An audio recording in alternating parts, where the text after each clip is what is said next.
Savile Row's never done such a glamorous job for Britain. Britain's national theatre stars like Billie Whitelaw of TV fame and Robert Lang are choosing the pure new wool they'll wear on an important overseas tour.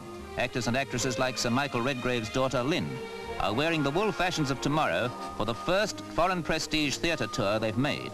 The Men's Fashion Council of Savile Row have sent polished actors like Colin Blakely off on a cultural exchange as ambassadors of next year's export elegance. Never has a famous theatre company prepared to go abroad in sartorial splendor such as this.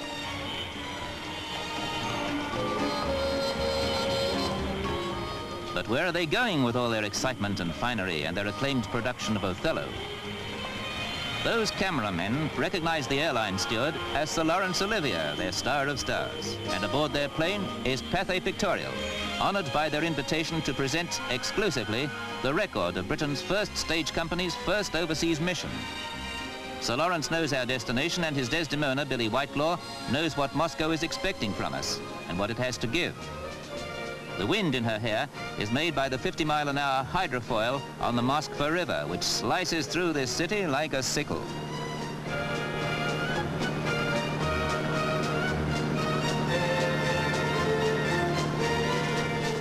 And the Moskva River brings us to the Kremlin and Red Square, the colorful heart of this elusive city. See its towers and domes and spires through these British actors' eyes, who have brought Othello here as their thanks for the Bolshoi Ballet's London visit. If the Kremlin sounds frightening, it looks beautiful. And to the Russians, the focal point of it all is Lenin's mausoleum, where the old revolutionary's body is embalmed and guarded.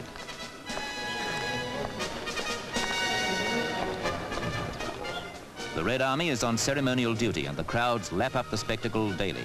But our actors have come to see not only guards on parade, but the Russian people themselves. How do they live, these mysterious human beings, once our wartime allies, but always an unknown quantity to us? Just cross the Red Square and step into GUM, their most famous department store, which is in effect a network of roofed-in shopping streets.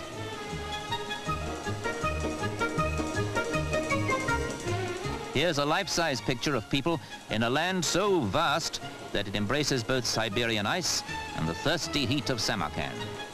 Watch the shopkeepers manipulate the most ancient computer ever invented, the abacus, and don't dismiss it as something inferior to our cash registers, because it works. Stand by the fountain here, they say, and in time you'll see people from every corner of the globe. Stand by the new fountains at Moscow's Economic Achievement Exhibition, and the chances are in time you'll meet everyone of perspicacity in the whole wide world. It isn't admiration that draws people to this square mile of pavilions, and there are 78 of them, landscaped some 40,000 trees. You read here the Russian claims as to their contribution to the world's culture, and you read too anomalies. The claims are authentic. The Russians certainly launched that Sputnik, but it's the contrasts that are fascinating and revealing. The simplicity you suddenly discover, the rate of growth and its unevenness, the truth and the fiction.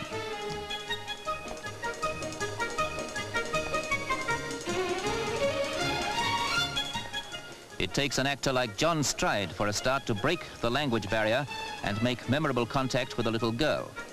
It takes a master of mime from the West to show what he wants and to turn the baffling business of buying a bun into a human contact. See how it's done.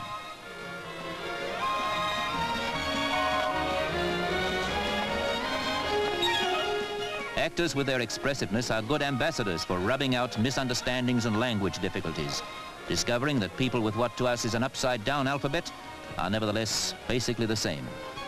But here in Moscow you find contradictions.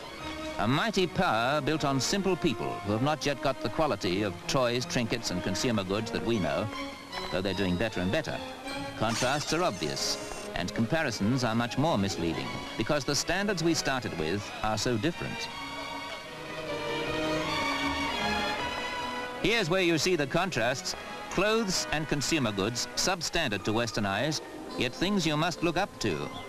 The Space Race Memorial.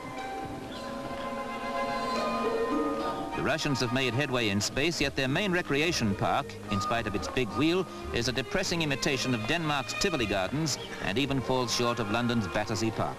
This is a country that so often seems like yesterday, sometimes drab and sometimes dramatically beautiful. A country that sacrificed today for an ambitious tomorrow. For see how they're building. This was empty land 8 years ago. They're hungry for accommodation. And they're putting up skyscraper hotels, apartments, universities at a rate that soars.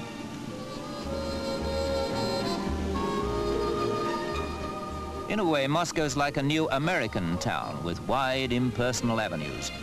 But the people seem bent like English jaywalkers on attempting suicide.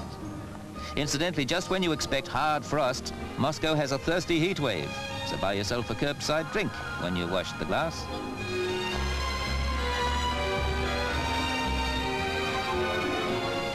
Contrasts and contradictions, wonderful and inexpensive telephones, but no such thing as a telephone directory here. Telephone numbers are worth gold dust.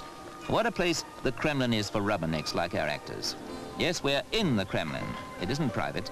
It's Moscow's showplace with gold-domed cathedrals, which now are fabulous museums, alongside government offices and the theater where our Shakespeare company performs.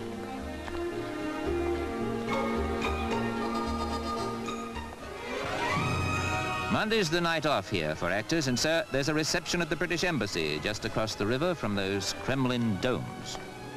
The ambassador receives Sir Laurence and Lady Olivier, and for the first time in history, film cameras are invited into this island of diplomatic Britain at the heart of the USSR. It's a case of two ambassadors meeting, because Olivier, off stage like the rest of his company, is showing exactly how important actors are in breaking down international barriers.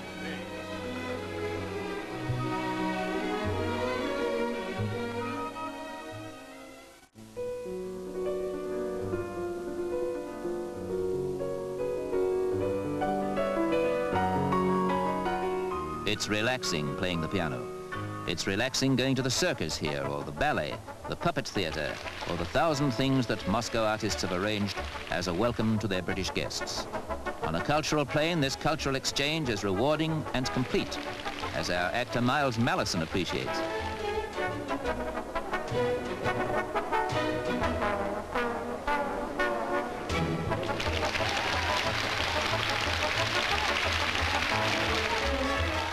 Now the circus puts us in a whirl. And now the program is Othello, and Olivier's music fills the Kremlin air. Even like my chastity. Oh, cursed slave! Whip me, ye devils, from the possession of these heavenly sights. Blow me about in winds. Roast me in sulphur! Wash me in steam down gulfs of liquid fire! Oh, Desdemon! Dead! Desdemon! Dead! Dead!